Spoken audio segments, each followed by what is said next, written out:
Les Actes des Apôtres, chapitre 18. Après cela, Paul partit d'Athènes et se rendit à Corinthe.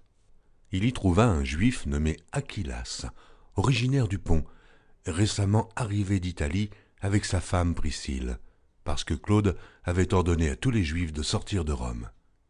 Il se lia avec eux, et, comme il avait le même métier, il demeura chez eux et y travailla. Ils étaient faiseurs de tentes. Paul discourait dans la synagogue chaque Shabbat, et il persuadait des Juifs et des Grecs. Mais, quand Silas et Timothée furent arrivés de la Macédoine, il se donna tout entier à la parole, attestant aux Juifs que Jésus était le Christ. Les Juifs faisant alors de l'opposition et se livrant à des injures, Paul secoua ses vêtements et leur dit « Que votre sang retombe sur votre tête, j'en suis pur. Dès maintenant, j'irai vers les païens. » En sortant de là, il entra chez un nommé Justus, homme craignant Dieu et dont la maison était contiguë à la synagogue. Cependant, Crispus, le chef de la synagogue, crut au Seigneur avec toute sa famille, et plusieurs Corinthiens qui avaient entendu Paul crurent aussi et furent baptisés. Le Seigneur dit à Paul en vision pendant la nuit, « Ne crains point, mais parle, et ne te tais point. Car je suis avec toi, et personne ne mettra la main sur toi pour te faire du mal. Parle, car j'ai un peuple nombreux dans cette ville. » Il y demeura 1 an et 6 mois, enseignant parmi les Corinthiens la parole de Dieu.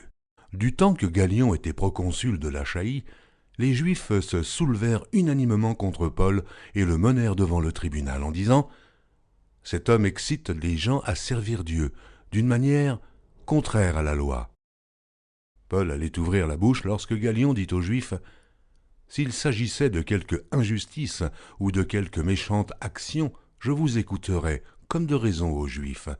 Mais s'il s'agit de discussion sur une parole, sur des noms et sur votre loi, cela vous regarde. Je ne veux pas être juge de ces choses. » Et il les renvoya du tribunal. Alors tous, saisissant de Sosthène, le chef de la synagogue, le battirent devant le tribunal, sans que Galion s'en mît en peine. Paul resta encore assez longtemps à Corinthe. Ensuite, il prit congé des frères et s'embarqua pour la Syrie avec Priscille et Aquilas, après s'être fait raser la tête à Cenchréa, car il avait fait un vœu.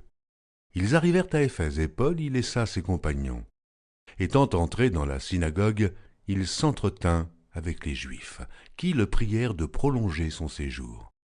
Mais il n'y consentit point et prit congé d'eux en disant « Il faut absolument que je célèbre la fête prochaine à Jérusalem. Je reviendrai vers vous, si Dieu le veut. » Et il partit d'Éphèse.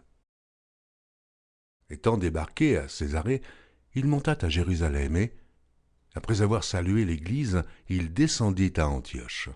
Lorsqu'il eut passé quelque temps à Antioche, Paul se mit en route et parcourut successivement la Galatie et la Phrygie, fortifiant tous les disciples. Un juif nommé Apollos, originaire d'Alexandrie, homme éloquent et versé dans les Écritures, vint à Éphèse. Il était instruit dans la voie du Seigneur et, fervent d'esprit, il annonçait et enseignait avec exactitude ce qui concerne Jésus, bien qu'il ne connût que le baptême de Jean. Il se mit à parler librement dans la synagogue. Aquilas et Priscille, l'ayant entendu, le prirent avec eux et lui exposèrent plus exactement la voie de Dieu. Comme il voulait passer en Achaïe, les frères l'y encouragèrent et écrivirent aux disciples de le bien recevoir. Quand il fut arrivé, il se rendit par la grâce de Dieu très utile à ceux qui avaient cru. Car il réfutait vivement les Juifs en public, démontrant par les Écritures que Jésus est le Christ.